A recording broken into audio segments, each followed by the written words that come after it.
Morgan Uloko, as head of DHL Ghana and as having worked in many other parts of Africa, you really have a special insight into the nature of some of the economic challenges of Ghana. Could you perhaps tell us where you'd want policymakers to focus their efforts?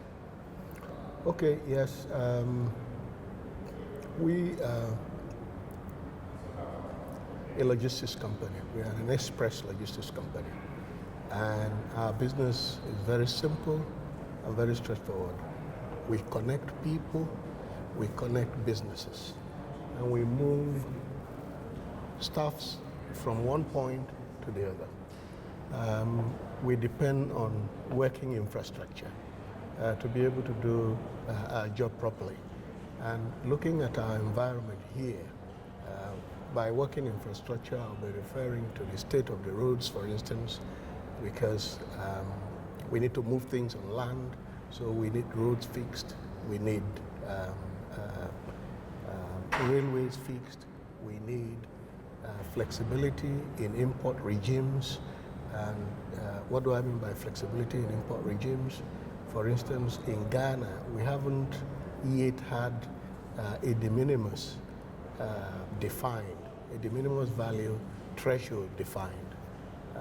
A de minimis threshold is that value at which it becomes economically inefficient for customs to collect duties on a specified item. In a lot of countries, even in Cote d'Ivoire next door, we already have a de minimis of 300 euros defined, and it varies from country to country, depending on which country you are in.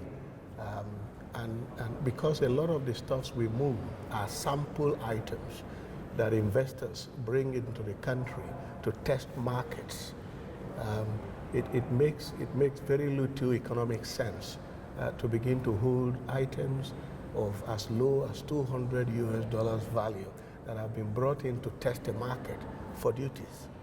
It's a disincentive to the investing public or the investing foreigner who probably thinks that coming to test a market with a sample item of a value not more than $200 should be sufficient to be let off.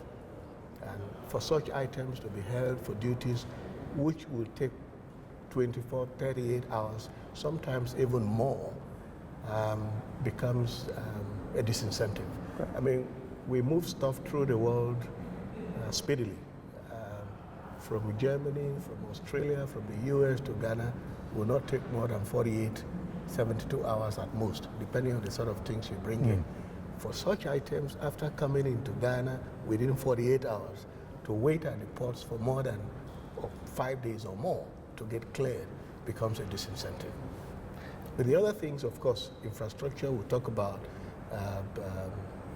electricity. We want electricity to be affordable. We want telecoms to be affordable. I mean, because we're a global network, we have to depend on comms to do a lot of the things we do.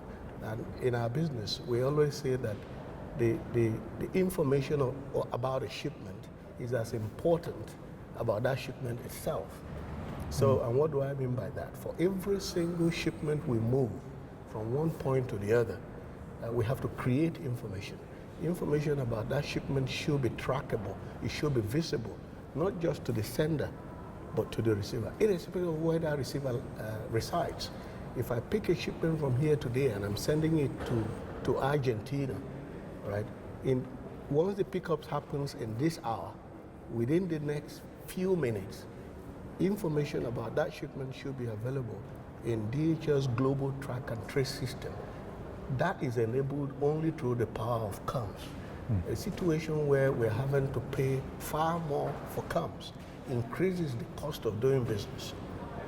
And obviously, as an investor, to whom that cost is eventually passed is to the consumer. Those are some of the policies we want policymakers to review. Great.